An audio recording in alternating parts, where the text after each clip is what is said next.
Salut, ce mai faci? Ești ok? Ia uite ce am cumpărat de la magazinul de donații. E multă artă acolo, ai văzut?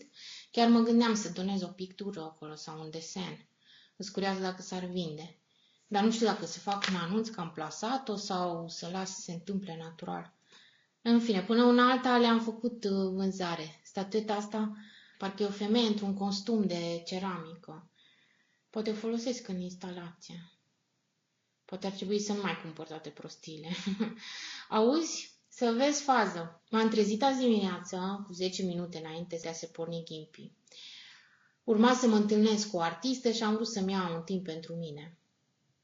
Mi s-a lăudat că și-a renegociat contractul cu galeria sub secțiunea Senior Rights și că nu mai trebuie să aibă 14 ore de performanță pe zi.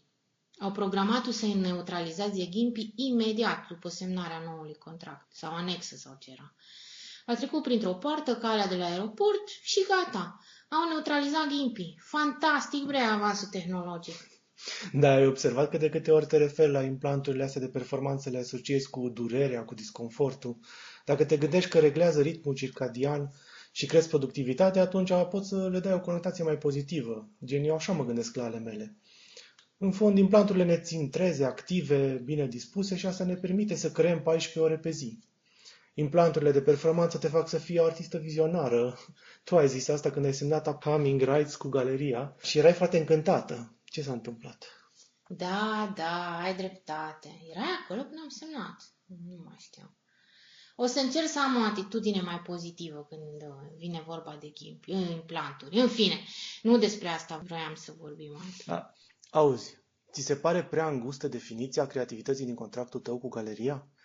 Știi că va deveni mai larg atunci când și expunerea ta pe piața de artă va fi mai mare. Când treci de la Upcoming Rights la Mid-Career Rights, atunci cele 14 ore includ și ședințe de terapie, și meditație, și exerciții de fizice, și muncă domestică. Încă o asistentă pe lângă mine. O asistentă la asistentă. Acum serios. Rolul contractelor nu este să definească gen ce poate fi sau nu artă, ci ce poate fi sau nu acoperit contractual. De aia se folosesc termeni gen creativitate, performanță și alții care sunt mai puțin volatili. Până la semnarea noului contract, poți negocia anexe pentru copii, animale de companie și spitalizare. Poți să și introduci noi anexe, gen cazuri de forță majoră, pandemii, războaie, foamete. Da, ai dreptate, clar. Mi s-au explicat toate astea când am semnat contractul, serios. Sunt recunoscătoare pentru colaborarea noastră. Chiar dacă m-am întrebat o vreme de ce am nevoie de o asistentă, acum mi se pare foarte constructiv dialogul continuu. Nu sunt frustrată cu ce am semnat, doar că experiența implanturilor nu e cea mai bună. Dau tot felul de erori. Mă scoală la miezul nopții, eliberează adrenalină sau ce știu ce, hormon. Chiar când sunt pe punctul să adorm sau când lucrez la ceva minuțios. Uneori mai folosesc meditația sau somnul pentru a-mi gestiona trăirile, ideile. Implanturile se gândesc că eu trag mâța de coadă. În fine, cred că după 2 ani de la intervenție am trecut binișor de perioada de ajustare menționată în contract. Adică literalmente stau pe ghimp. În fine, nu despre asta vreau să vorbim azi. Dar sesizează și tu în aplicație, nu știu, ale mele merg bine. Înainte de implanturi, cum dormeai? Da, bine, ok, poate nu sunt implanturile, poate eu de vină de fiecare dată. Hai, te rog, chiar nu vreau să discut despre asta. Vorbim de mai bine de jumătate de oră, acușe prânzul. Acușe vernisajul și eu tot nu mă simt pregătită să dau ochii cu lumea. Nu cred că ce-am făcut e prea ok. Simt că nu am avut destul timp să mă gândesc la instalația asta. Ceva îmi scapă. Nu sunt anxietățile mele obișnuite. Chiar cred că m-am zorit și ar trebui să am mai mult timp de reflexie. Vezi că n-am anunțat galeria în legătură cu îndoielile astea, te rog să nu o faci tu. Până mă decid într-un fel sau altul. Nu știu ce obligații contractuale ai, dar te rog ca pe o colegă. Hei, eu lucrez pentru tine, nu comunic niciodată galeriei ceea ce discutăm noi aici. E raportul ăla de lucru pe care îl semnezi și tu. Chiar am întrebat la galerie dacă trebuie să înregistrez interacțiunile. Știi cum e. Unele personaje pot fi abuzive cu asistentele, asistenții. Mi-au zis să nu fac grijă, sunt prevăzute măsuri de precauție, dar n-am primit detalii în legătură cu ele, nu știu. Bine, de știut. O să întreb și eu la următoarea întâlnire. Ok, mersi, fain. Ok, deci instalația e gata, mă tot uit la ea, dar simt că nu pot să o cuprind, știi ce zic? La nivel de concept, simt că nu am luat în calcul toate posibilitățile. Păi și ce se poate întâmpla dacă rămâne așa? Multe chestii care n-aș vrea să se întâmple. Poate că sufăr de ori bugăinii, poate mă fac de mirul lumii. Cineva mi-a zis la expoziție că sunt old school. Auzi la el, old school, ce dracu înseamnă asta? Ok, dar asta e prima expoziție de când ai semnat contractul, nu? Oh, da, prima în 2 ani. M-am lungit, știu, am amânat, am refuzat, am negociat. De aia am asistentă, ca să mă ajuți.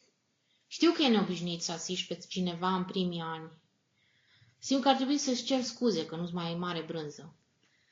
Să știi că sunt foarte mulțumită de relația noastră. Chiar cred că mă ajuți cu multe chestii. Mulțeam fain frumos. Cred că ești o artistă bună și sper să investești mai mult timp în propria practică. Cât de curând. Una peste alta, simt că nu sunt gata nici acum și că m-am grăbit. Și nu văd de ce ar trebui toată lumea să producă în același ritm. Pentru unele e mai ușor. Artista asta cu care m-am văzut zicea că el n-a avut probleme să facă o personală pe an și să contribuie în alte expoziții de grup. Îți dai seama că a prins alte vremuri, când Liga Artiștilor Liberi era pe val și galeria abia se corporatiza. Tot timpul zice chestii gen, fac creație, o personală, m-am simțit inspirată, bla bla. Dar până la urmă, cinste ei că a putut și poate. Dar eu nu pot. Asta e. Poate asta înseamnă că o să mai stau pe rahatul ăsta de contract încă 10 ani. Na, asta e, ce să-i fac? Nu cred că te mai țin ăștia pe upcoming 10 ani. No offense, dar e prea de tot. Mi-e ciudă că poate am renunțat prea ușor la niște libertăți când am semnat Upcoming Rights. Inclusiv asta, că galeria numește contractele drepturi. Mi se pare un fel de perversitate. Poate discuția asta ar trebui să o ai gen cu terapeuta ta. Pare mai degrabă ceva cu care ea te-ar putea ajuta. Știu ce zici, dar sunt suspicioasă. Acum e o terapeută nouă, tot prin galerie. Zice că înregistrările sesiunilor sunt doar pentru dosarele ei, în caz că se întâmplă ceva. Așa zice ea. Ce să se întâmple?